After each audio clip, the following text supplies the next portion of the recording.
Bien, pues comenzamos la escuela bíblica, fundamentos básicos para la vida de un creyente. Estamos en la lección 7, ya un montonazo de semanas, ¿verdad? No sé, ya creo que llevamos casi un año con esta lección. Pero bueno, es interesante porque es bueno saber lo que somos y lo que tenemos en Cristo, que es, digamos, el título de la lección. Y decíamos que cuando nos convertimos ocurren cosas en nuestra vida, hay una serie de bendiciones y beneficios que se reciben y que estamos estudiándolos y están englobados, digamos, en 4 puntos. Hemos estudiado ya 3 completamente, que es que recibimos una vida nueva, adquirimos una nueva relación con Dios, a formar parte de su familia, ser sus hijos, también que hemos sido liberados del pecado y cualquier atadura y de sus consecuencias. Y por último, en el punto que estamos centrados y que estamos ya terminando, es que hemos sido apartados del mundo, hemos sido sacados de este sistema mundano en el que vivíamos y con el propósito de servir a Dios. El propósito de Dios cuando nos escogió, cuando nos hizo el llamado, es para nuestra salvación, pero para que le sirvamos a Él como Él se merece, con la excelencia que Él se merece. También decíamos que ese ser apartado lleva consecuencias y beneficios también. Somos más que vencedores en Cristo, si estamos unidos a Él, claro. Vivimos por fe en el Hijo de Dios, hemos sido crucificados al mundo, hemos vencido al mundo, al sistema mundano que nos rodea. Hemos sido también resucitados con Cristo y estamos sentados simbólicamente en los lugares celestiales y tenemos vida plena. También que hemos sido librados de la potestad del reino de las tinieblas y hemos sido trasladados al reino de la luz, al reino de Jesucristo, que es la luz. Y desde que el mundo existe, Dios separó la luz de las tinieblas, lo vemos en Génesis.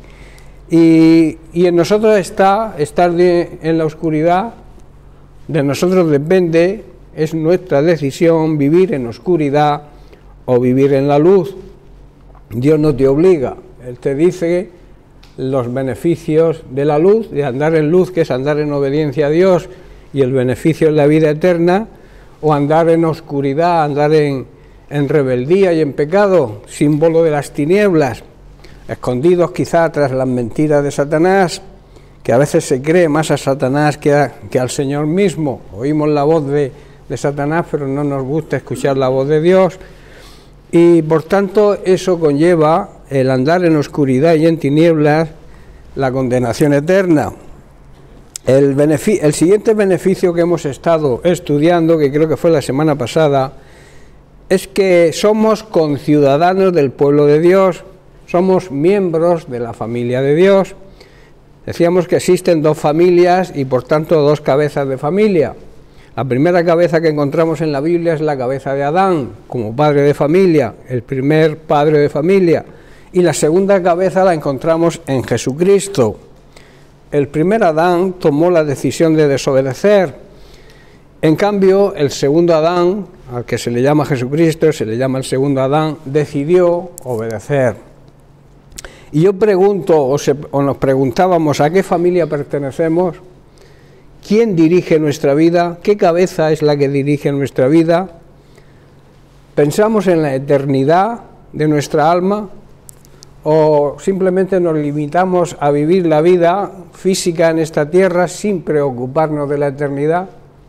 Teniendo en cuenta que la vida que vivimos aquí es corta, es efímera, es muy corta en comparación con la eternidad.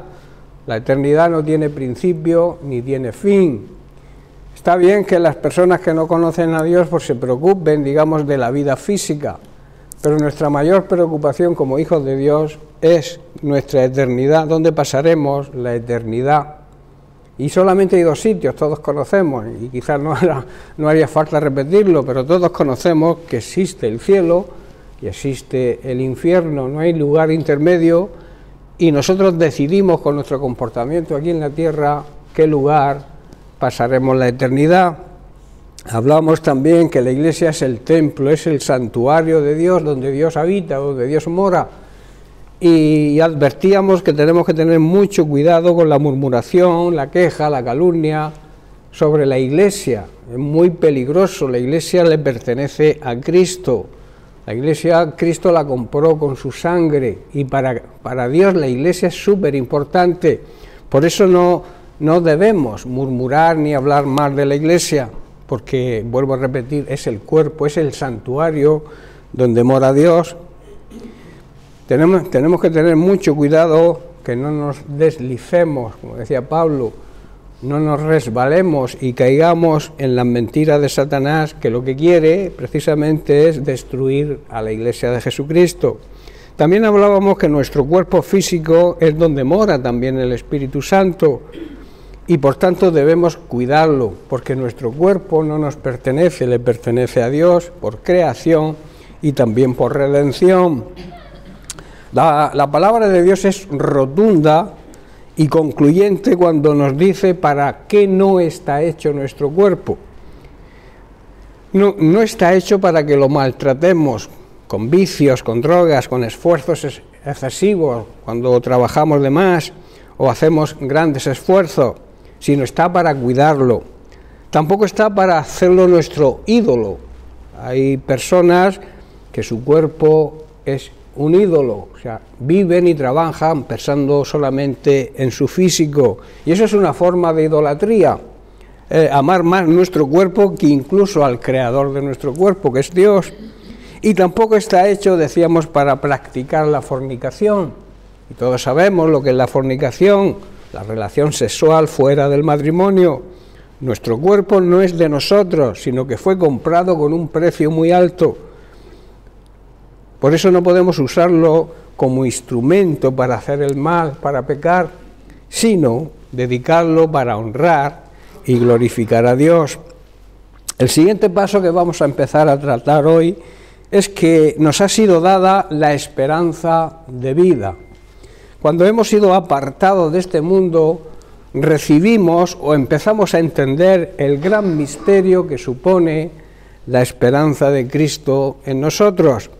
Así lo expresa el apóstol Pablo en su carta a los Colosenses, capítulo 1, verso 27, donde nos dice: a quienes Dios quiso dar el misterio que estaba oculto, el anuncio del Evangelio de Cristo, dando a conocer las riquezas de la gloria de este misterio entre los gentiles, entre la gente que no conoce a Dios, que no forma parte todavía del pueblo de Dios. ¿Cuál es ese misterio? Pues precisamente que Cristo en nosotros es la esperanza de la gloria de Dios. Dios se propuso dar a conocer esa gloriosa riqueza de este misterio entre las naciones, porque no es para nosotros solo. Ese misterio tiene que ser revelado a todas las naciones, y esa es nuestra obligación. Primero, reflejar nosotros la gloria de Cristo, y después hacer ver esa esperanza de gloria a todas las naciones. Él quería que su pueblo y su iglesia supiera que las riquezas y la gloria de Cristo también son para todos los demás. Y el secreto es bien claro: Cristo vive en nosotros, y eso nos da la seguridad, nos da la garantía de poder participar de su gloria y transmitirla a los demás. Tú y yo podemos darnos cuenta y experimentar la gloria de Dios en nuestras vidas gracias solamente a que Cristo vive en nosotros. Pero la pregunta que surge es: ¿realmente Cristo vive en nosotros? O sea, ¿Cristo reina en nosotros, reina en nuestra familia, reina en nuestro hogar, reina en nuestro trabajo, reina en cada paso que damos? Esa es la pregunta que deberíamos hacernos, porque si es así, experimentaremos la gloria de Dios. Él es nuestra esperanza de ver las cosas cada vez mejores. Hoy vemos una cosa que está bien, si continuamos en su gloria, veremos cosas aún mejores y más llenas de su gloria. La gloria de Dios, digamos que es su excelencia manifestada. O sea, la excelencia es algo superior en calidad, es algo que cuando tú llamas a algo que es excelente, es que no hay nada por encima en calidad de esa persona o de ese objeto, al cual le decimos que es excelente, ¿no? Excelente trabajo, no se puede hacer mejor, excelente persona, es una persona que no puede ser mejor. ¿Estáis comprendiendo? Pues Dios manifiesta su excelencia, su amor, su bondad, que no puede ser mayor. Él nos ama, tú no puedes hacer nada para que Dios te ame más, ni para que Dios te ame menos, porque Dios te va a amar, seas como seas. Entonces, Él quiere expresar esa excelencia en nosotros, esa calidad superior, esa bondad, y también nos exige, claro está, que nosotros trabajemos en excelencia para Él, porque Él es digno del máximo aprecio y de la máxima estimación que merece su excelencia. ¿Estáis comprendiendo? Como hijos de Dios tenemos una herencia en Cristo, el derecho de experimentar y disfrutar de esa excelencia manifestada. Satanás va a luchar furiosamente, claro, para engañarnos. Quiere que creamos que somos incapaces, que somos indignos, que no lo merecemos y que hemos sido descalificados de lo mejor que Dios tiene para su creación, para sus hijos, sobre todo. Por eso muchos llamados cristianos se miran a sí mismos y se sienten derrotados porque creen las mentiras de Satanás. ¿Estáis entendiendo? No creen lo importante que somos para el Señor. Somos, digamos, su joya predilecta, la joya de la creación. Somos nosotros, el ser humano en general, y Él quiere manifestar su gloria. A los que ya la hemos experimentado, quiere manifestar cada vez más, y también que no seamos, digamos, vasijas, que no derramemos esa gloria hacia los demás, porque Él, como Él dice, quiere y ama a toda su creación. Cuando Jesús dijo que de tal manera amó Dios al mundo, se refería a eso, a todas las personas que existen en este mundo. Él dio a Jesucristo por los pecadores, por el pecador más grande que pueda haber, por el asesino más grande que pueda haber, por el delincuente, por el terrorista. Dio la vida por todos los seres humanos. Lo que pasa es que la salvación se hace una realidad cuando aceptamos lo que Jesús hizo, y lo aceptamos como un regalo. Como yo suelo decir, para disfrutar un regalo tenemos que recibirlo, tenemos que aceptarlo. Si yo te doy a ti algo y no lo recibes, no lo aceptas, pues no lo disfrutas. ¿Me estáis entendiendo? Pero si recuerdas que gracias a Cristo que vive en ti, puedes experimentar la gloria de Dios, esa excelencia manifestada de Dios, viviremos llenos de esperanza. Seguiremos adelante hacia cosas mejores cada vez más, cada día más. Yo no me conformo con la gloria que he recibido hasta hoy. Yo quiero más gloria. Y Él nos lleva de gloria en gloria, quiere decir, de más gloria a más gloria. Es su propósito, es su plan. Mira más allá de lo que puedes hacer y concéntrate, no ya en lo que tú puedas hacer con tus, digamos, condiciones o características. Mira a ver lo que Dios puede hacer en ti y a través de ti. ¿Estáis entendiendo? A veces limitamos la gloria de Dios y el poder de Dios cuando queremos hacer las cosas con nuestra sabiduría humana. Pero si nosotros somos sabios espiritualmente hablando y buscamos la sabiduría divina, tenemos que saber lo que Dios puede hacer en nosotros. Él es el que hace en y a través de nosotros. Si tú pones las manos sobre los enfermos y son sanados, no te vanaglories de que seas tú quien lo ha sanado. Es Dios usándote a ti. Por eso la gloria siempre es de Él. Y como veremos, la gloria del ser humano siempre vuelve a Él, porque le pertenece. Incluso tu propia gloria, tu propia vida exitosa, llega un momento en que tú partirás de esta tierra. Toda esa gloria, ¿dónde va? Toda esa gloria regresa a Dios porque es de Dios. ¿Me estáis comprendiendo? Ahora lo iré explicando más profundamente. Por eso yo te preguntaría, ¿estás preparado para creer en un derramamiento de la bondad y la excelencia de Dios en tu vida? ¿Estás preparado para eso? Eso es una pregunta que deberíamos hacernos, una buena pregunta. ¿Estamos preparados para que el Señor derrame su amor y su misericordia en nosotros, que la excelencia de su gloria y de su bondad sea derramada en nuestra vida? Dios está buscando, hermanos, a alguien con quien ser bueno y amoroso. Déjate ser tú, deja que Dios te ame, busca esa gloria que Él tiene para ti. Lo mejor de Dios para ti está en camino, así que anímate y espera cosas buenas de Él, porque de Él procede todo lo bueno. Nada malo nos va a venir de parte de Dios. Dios quizá permita que nos ocurran cosas que no sean tan buenas, pero no las envía a Él. Él permite que nos ocurran, quizá para enseñarnos algo, para darnos una enseñanza, o para que a través de esa, digamos, vamos a poner un ejemplo, Pablo con el aguijón en la carne. Pablo había tenido unas grandes revelaciones, Dios le había mostrado el cielo, pero a él, para que no se vanagloriara de eso, sufrió un enviado, él lo llama un enviado de Satanás, un aguijón en la carne. Muchos creen que fue una enfermedad física, que puede ser, él tenía problemas en los ojos, pero también podía ser ese aguijón, esa eterna persecución que él sufrió siempre. Y todo eso quizá Dios lo permitiera para potenciar su ministerio y que supiera que lo que es y era por la gracia de Dios. Por eso él decía cuando Jesús le dijo, bástate mi gracia, o sea, no te voy a quitar el problema que tienes. Se lo pidió 3 veces y el Señor le dijo, bástate, mi gracia es suficiente, mi ayuda es suficiente para que tú vayas superando ese problema que tienes.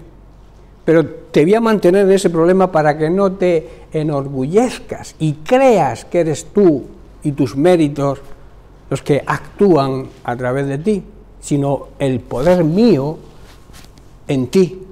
¿Estás comprendiendo? Cuando nosotros se nos resistan los demonios, cuando nosotros oremos por los enfermos y sean sanados, cuando nosotros pidamos por cualquier cosa y Dios la conceda, nunca te vanaglories, sino dale la gloria a Él, porque toda la gloria le pertenece a Él. La gloria, digamos, de Dios es la belleza de su espíritu. No es una belleza, digamos, estética o material que se vea con los ojos, sino una belleza que emana de su carácter, de su esencia, de todo lo que Él es. Hay personas que tú les dices, esta persona qué bella es interiormente, ¿verdad? Tú no estás viendo el interior, pero notas su belleza, ¿verdad? Esa es su gloria. Y las personas tenemos que disfrutar de esa gloria y emanar de esa gloria hacia los demás, pero tenemos que reconocer que esa gloria no nos pertenece, que toda la gloria le pertenece a Dios. ¿Estás comprendiendo? Por eso en Santiago capítulo 1 versículos 9 y 10 el apóstol dice lo siguiente: el hermano que es de humilde condición, gloríese en su exaltación. El hermano que es pobre materialmente hablando, debe de sentirse glorificado, confiando en que Dios le va a proveer y lo va a exaltar. También habla de una condición de humildad, habla de humildad, que Dios, cuando somos humildes con Él, cuando reconocemos nuestras debilidades, cuando reconocemos nuestra dependencia de Él, Él nos exalta. Por eso dice, gloríate en tu exaltación, ¿verdad? Pero luego le hace otra advertencia al polo opuesto, al rico. Pero el que es rico en su humillación, porque él pasará como la flor de la hierba. Si alguno de nosotros, está diciendo el apóstol, es pobre, sabemos que si somos hijos de Dios, Él suple, si lo enfocamos a una necesidad material, si sabemos si somos hijos de Dios, sabemos perfectamente, tenemos la garantía de que Dios suple nuestra necesidad. Por eso debemos sentirnos orgullosos de lo mucho que valemos para el Señor, aunque no tengamos materialmente nada. ¿Estáis entendiendo? Sabiendo que aunque no tengamos nada, Él nos suple la necesidad. Porque a veces pensamos que la necesidad, que lo que queremos son caprichos. A veces queremos caprichos, pero Dios no te promete capricho. ¿Te puede dar algún capricho? Claro que sí, como todo padre le da a un buen hijo. Pero lo importante es la necesidad, lo necesario. Lo necesario está por delante de lo importante. ¿Qué es lo importante para ti? ¿Tener un coche último modelo? Pues quizás sí, para ti sea importante. Pero ¿qué es lo necesario? Comer todos los días, tú y tu familia, ¿verdad? Pues Dios te garantiza eso, con la condición de que vivas sembrando en el reino de Dios. Que vivas siendo fiel a Dios, a su palabra, siéndole fiel en la iglesia, siéndole fiel en tu trabajo, siéndole fiel en tu familia. Y serle fiel es obedecer todo lo que Él nos dice y nos manda. La obediencia, en parte, es desobediencia. La desobediencia, o sea, la obediencia al 99%, si tú de 100 cosas que te manda el Señor obedeces 99 y no obedeces una, sigue siendo desobediencia. Porque la obediencia al Señor tiene que ser total, también pronta, o sea, no esperar, cuando Dios te lo dice, hazlo, porque es el momento que Él quiere que lo hagas. A veces retrasamos los beneficios y las bendiciones de Dios porque no actuamos en el tiempo de Dios, vamos a nuestro kairos, a nuestro cronos, no al kairos de Dios. ¿Estáis entendiendo? Por eso debe ser pronta también nuestra obediencia, completa, pronta, y sin ponerle condiciones a Dios. Sí, el Señor me manda a predicar a Mula, pero voy a esperar a que el Señor me abra puertas. El Señor te abre puertas cuando tú obedeces. ¿Estáis comprendiendo? Cuando el Señor me envió aquí a Mula, por boca de mi pastor, yo en un principio digo, ¿qué pinto yo en Mula? ¿Qué hago yo en Mula? Con lo bien que estoy aquí. Yo podía haberle puesto condiciones al Señor y hubiera dicho, no, voy a esperar un tiempo para que el Señor me lo confirme, me abra puertas, me consiga, yo qué sé, tal. ¡Pum!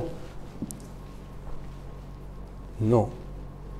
El Señor te da una orden, obedece. Porque si no obedeces, las puertas que se abrirían no se abren. Porque si tú no vas hacia la puerta, no se abre la puerta. ¿Verdad? ¿Cuándo se abre la puerta? Cuando tú decides pasar por esa puerta. Y entonces Dios te la abre. ¿Verdad? Por eso tiene que ser, no podemos ponerle condiciones a la obediencia a Dios. Dios te ordena, hazlo. Hazlo todo, pronto y sin poner excusas ni condiciones. ¿Estáis entendiendo, no? Aquí Santiago le está haciendo un llamado a la persona rica, al amador, al que ama el dinero. Y todos sabemos que la raíz de todos los males no es el dinero, ¿verdad? Es el amor al dinero. Es que el dinero sea nuestra prioridad.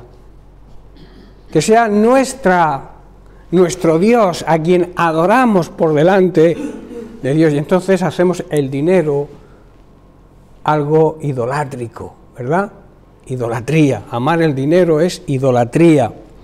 Entonces dice, para que se gloríe en su humillación, cuando sea humillado, y le indica una gloria que no tiene que ver con la riqueza, el poder o la belleza natural o material.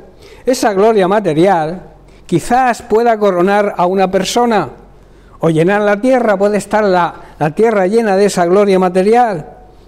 Es vista desde un ser humano y en la tierra, pero no le pertenece a ellos, ni le pertenece al ser humano la gloria, ni le pertenece a la naturaleza.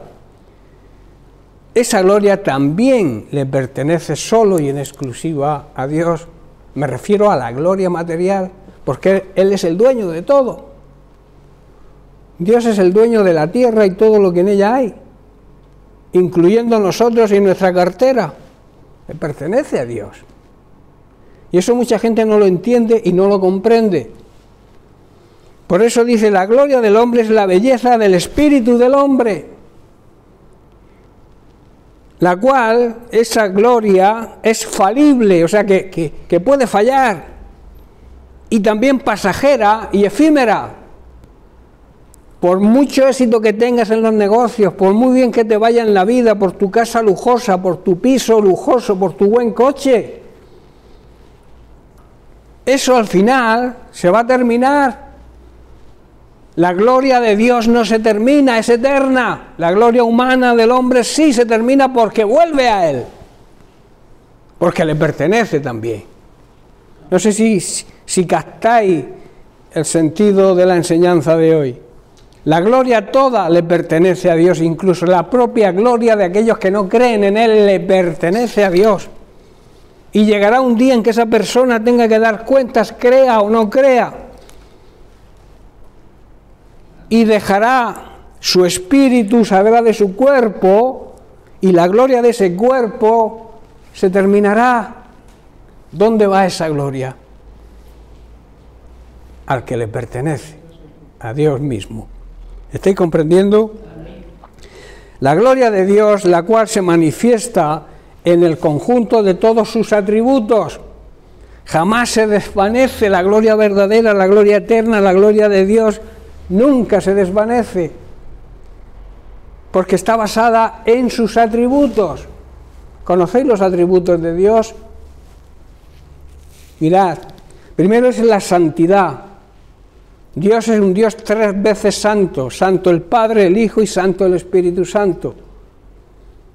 Número 2, la eternidad. Dios en sus 3 personas es eterno, ni tiene principio, ni tiene fin.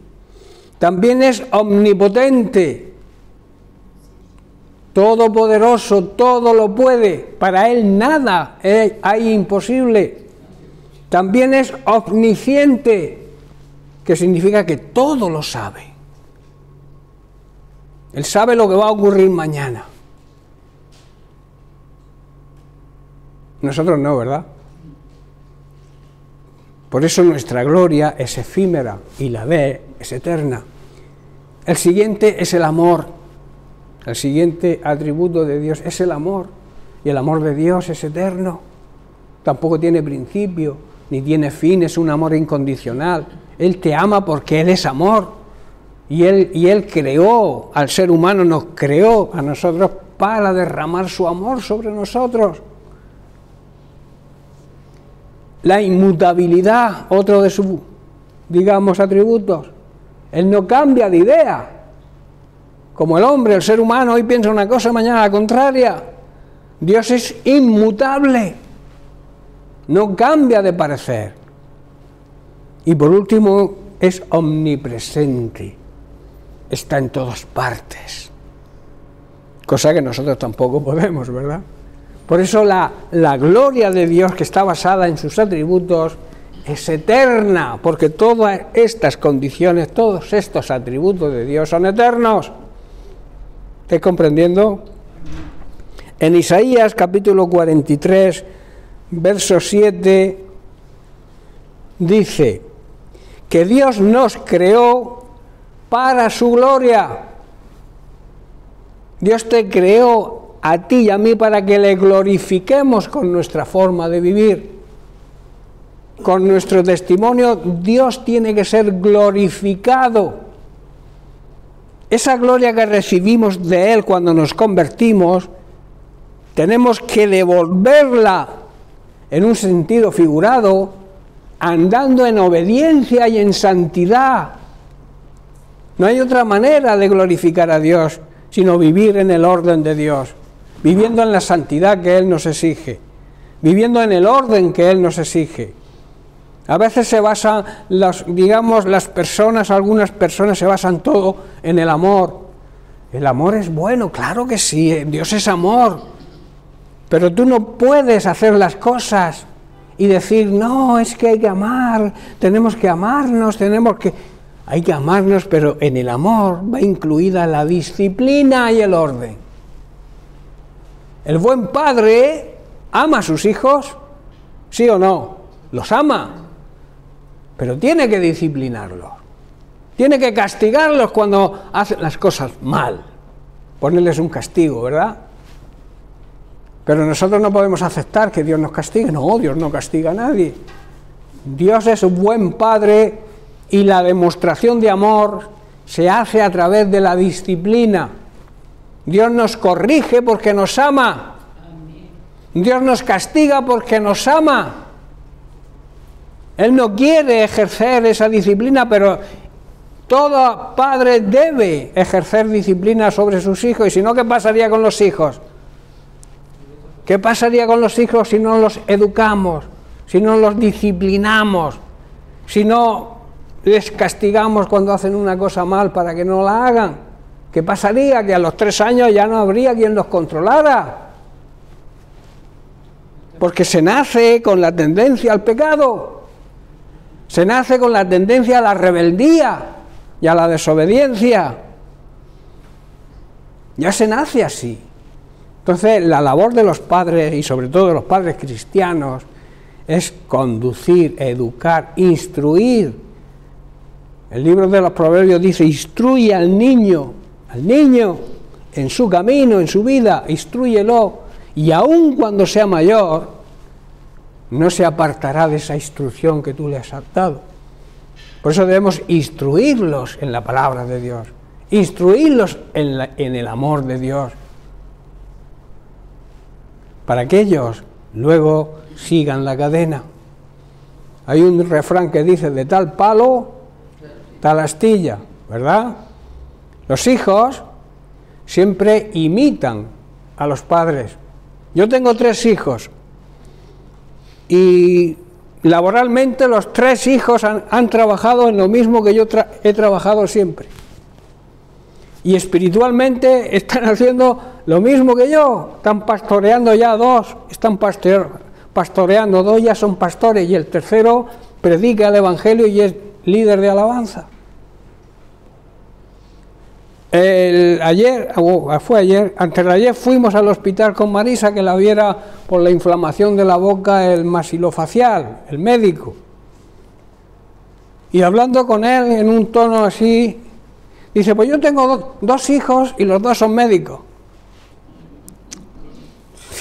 ¿Me entiendes? Un médico, 2 hijos médicos. Hablando de las circunstancias, los problemas que había en el trabajo, el hombre dijo eso, yo tengo 2 hijos y igual se tienen que ir al extranjero a trabajar porque aquí, con toda la falta de médicos que hay, no hay condiciones para que las personas trabajen dignamente. Pero no es el tema. Lo que yo venía a decir es que los hijos siempre imitan a los padres. 2 hijos, 2 médicos, ¿verdad? Por eso en el tema espiritual tenemos que tener mucho cuidado cuál es nuestro testimonio en la casa con nuestros hijos. Porque ellos van a hacer no lo que tú les digas, sino lo que tú hagas. Y nunca tendrás autoridad si les obligas a hacer algo que no deben hacer a ti. ¿Estáis comprendiendo? Si los niños no ven que oras, ¿tú crees que los niños van a orar? Yo a veces me lleno de alegría y gozo cuando veo a niñitos pequeños de 1 año o 2 años que se arrodillan, levantan las manos. Digo, eso es que lo ven en la casa, ¿verdad? Yo los veo, aquí algunas veces algún niño o hace palmas y levanta los brazos, niñitos pequeñitos. ¿Por qué? Porque los niños siempre imitan lo que ven hacer a los padres. Y es así, y tenemos que entenderlo. A veces queremos aparentar en la iglesia lo que no somos en casa, y eso es engañarnos a nosotros mismos. Lo que tenemos que hacer es controlar nuestros nervios, controlar nuestra actitud, controlar nuestro carácter. Por eso Pablo decía que tenemos que parecernos a Cristo, que el carácter de Cristo tiene que ser formado en nosotros. Y entonces, si el carácter de Cristo está en nosotros, seremos los mismos en la iglesia, en casa y y donde sea, en el trabajo o en el supermercado. ¿Estáis comprendiendo? Una vida hipócrita, nos engañamos a nosotros mismos. Si nosotros queremos aparentar lo que no somos, ¿qué ganamos con eso? Que al final nos van a descubrir y vamos a quedar mal, ¿verdad? Porque se coge antes a un mentiroso que a un cojo, dice otro refrán, ¿verdad? Y que las mentiras y las que tienen las piernas muy cortas. Si tú aquí dices que haces una cosa pero haces otra, al final te vas a descubrir.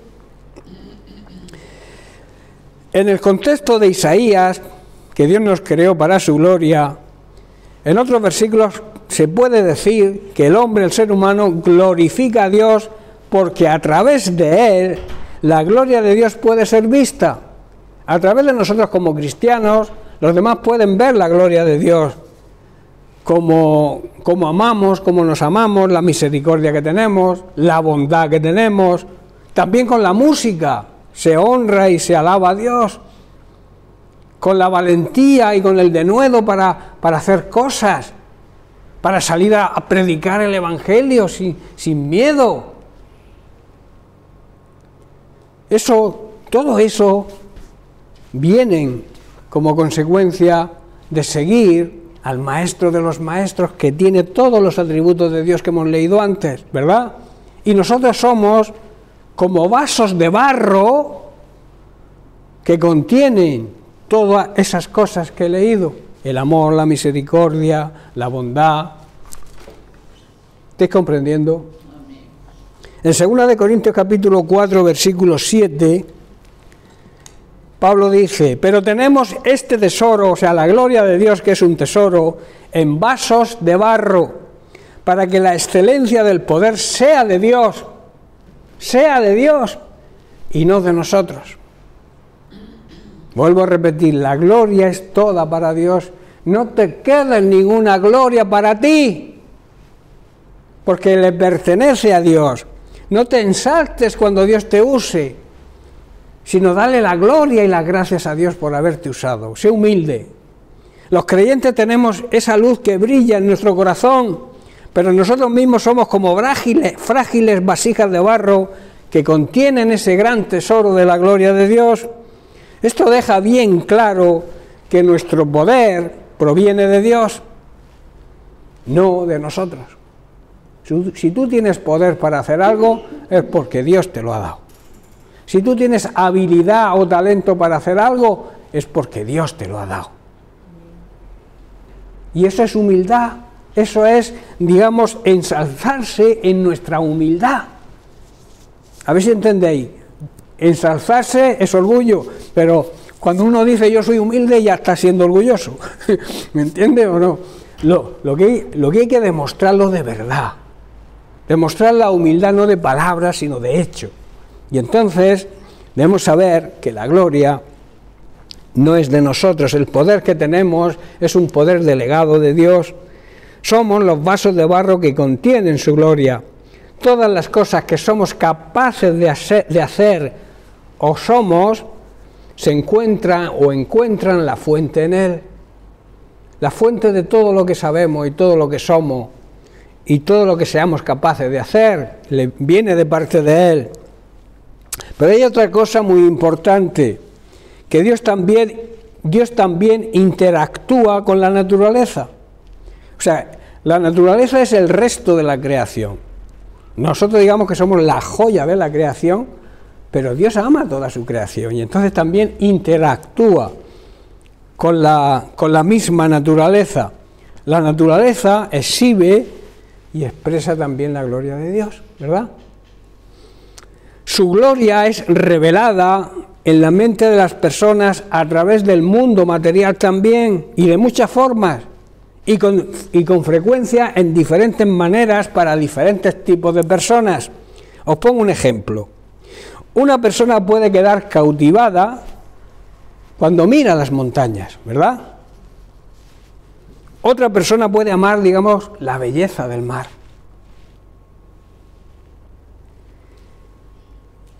Pero quien está detrás, que es la gloria de Dios, le habla a ambas personas a una de la montaña y a otra del mar. A través de esas personas les habla y las conecta con Dios, ¿verdad? Vemos a Dios en la montaña y vemos a Dios en el mar. No sé si entendéis.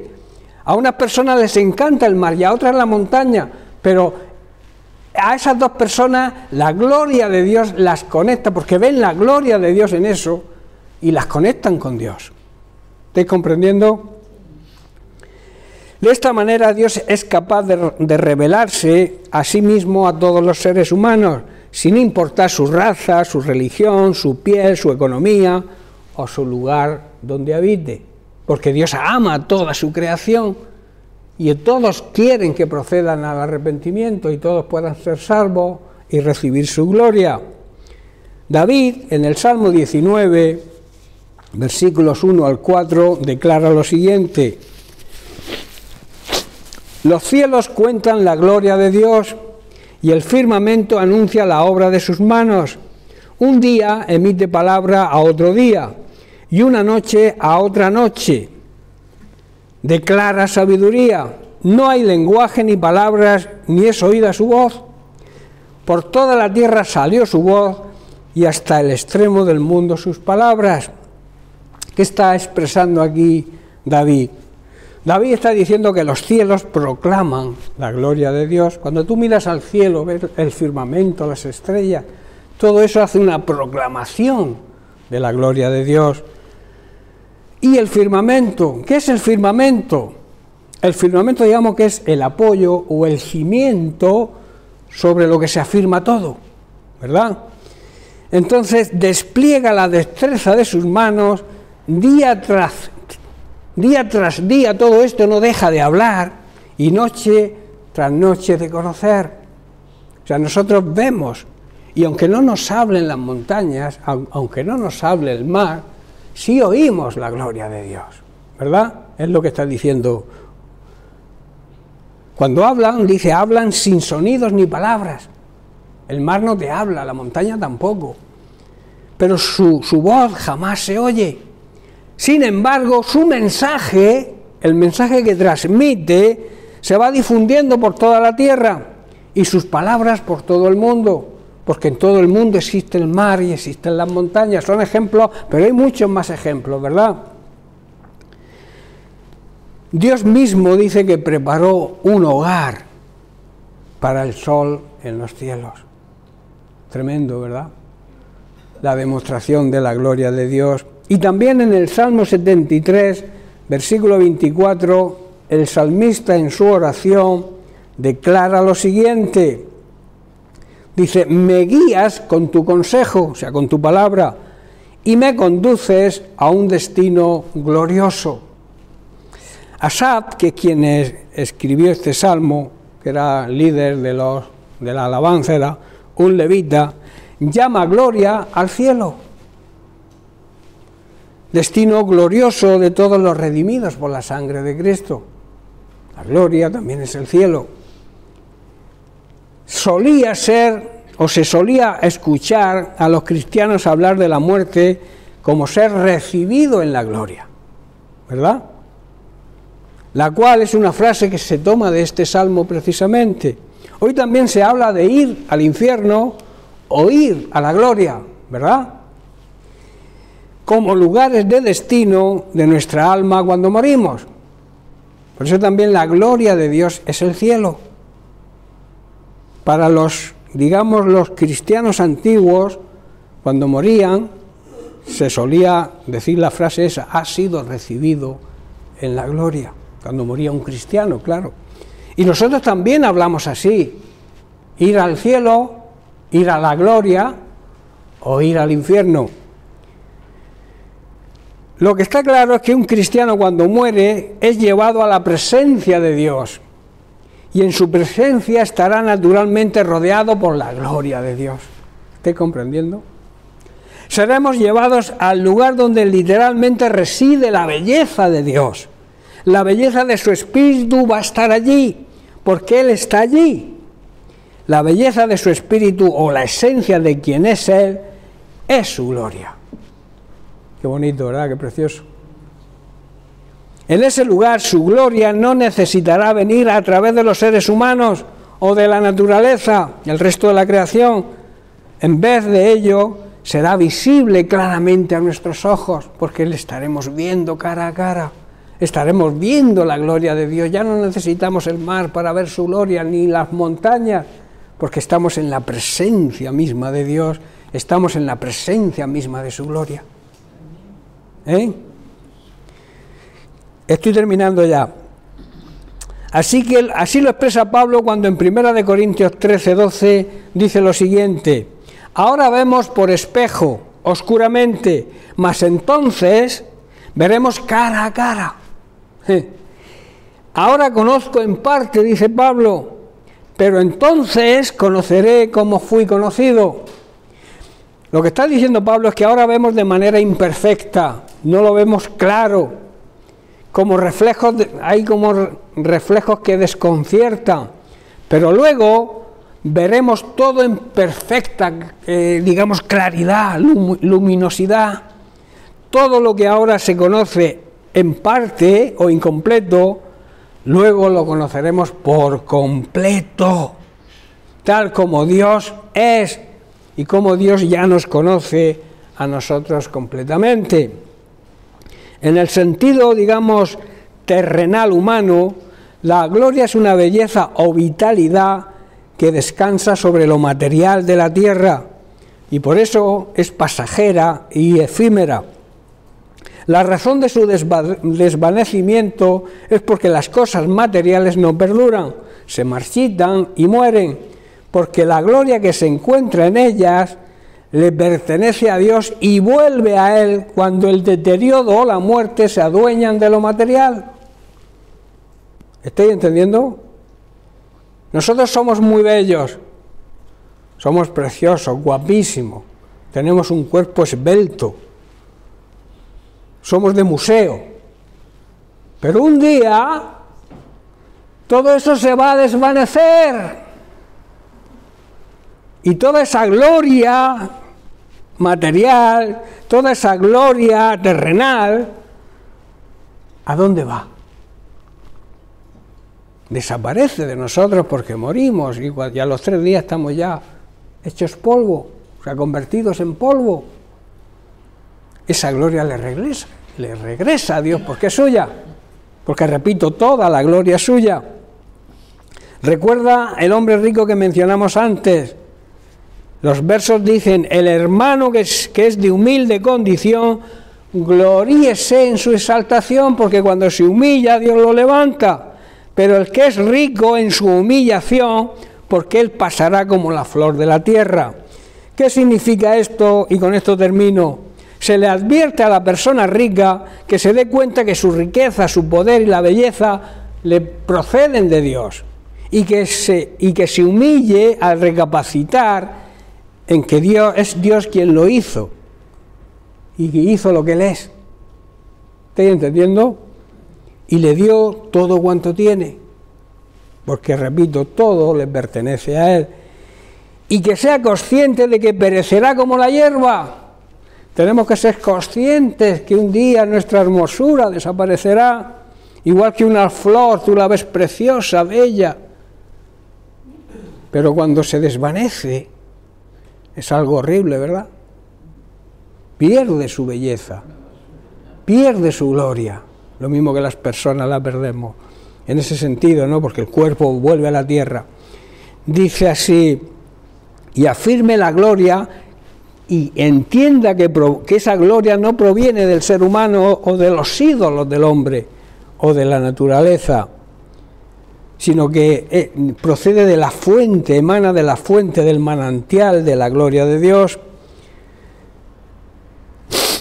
Ay, Señor, ya estoy terminando. Y termino, puesto que la gloria le pertenece a Dios y procede de Dios, Él no va a permitir nunca que se diga y se afirme que la gloria proviene del hombre o de los ídolos que el hombre hace. Ya sabéis por dónde voy, ¿verdad? O de la naturaleza misma. Voy a terminar con un pasaje que está en Isaías y donde vemos un ejemplo del celo que Dios tiene por su gloria. Isaías 42, versículos del 5 al 8. Dice: así dice Dios, creador de los cielos y el que los despliega, el que extiende la tierra y sus productos, el que da aliento al pueblo que mora sobre ella, y espíritu, o sea, da vida a los que por ella andan. Yo, el Señor, te he llamado en justicia y te sostendré por la mano, te guardaré y te pondré por pacto al pueblo, por luz de las naciones, para que abras los ojos de los ciegos, para que saques de la cárcel a los presos y de casas de prisión a los que moran en tinieblas. Yo, el Señor, este es mi nombre, y a otro no daré mi gloria ni alabanza a esculturas. Dios es el Señor que creó los cielos y los extendió, creó la tierra y todo lo que hay en ella. Él es quien da aliento a cada uno y vida a todos los que caminan sobre la tierra. Todo tipo de vida que haya en la tierra proviene de Dios.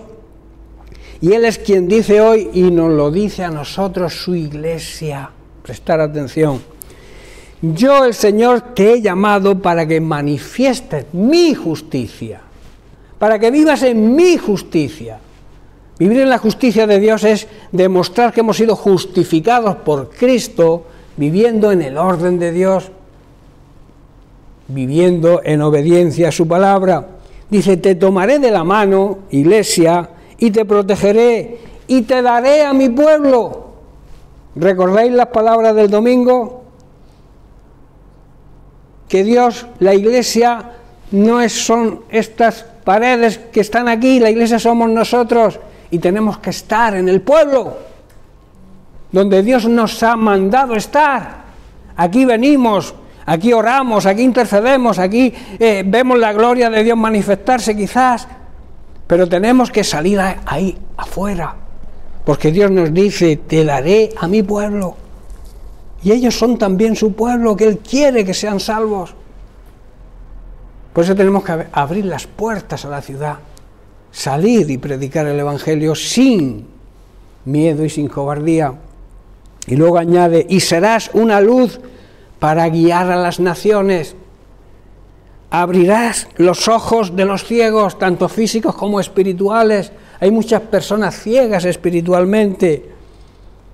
Pondrás a los cautivos en libertad, aquellos que tengan ataduras de droga, ataduras de pornografía, cualquier tipo de atadura.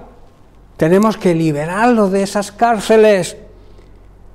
Los pondremos en libertad, soltando a los que están en calabozos oscuros. Hay muchas cárceles que no son las cárceles, digamos, institucionales de una ciudad o de una nación. Hay cárceles espirituales donde muchos seres humanos están viviendo. Y nuestra obligación como iglesia, según el mandato de Dios, es liberarlos, sacarlos de esos calabozos oscuros, de tinieblas, de pecado, de ignorancia. Esa es nuestra obligación. Eso es manifestar la gloria de Dios a los demás. Y recordemos, cuando lo hagamos, Dios nos va a respaldar. Pero hay que tener en cuenta que la gloria toda le pertenece a Él. Amén. Bien, pues lo dejamos aquí y seguiremos la semana que viene.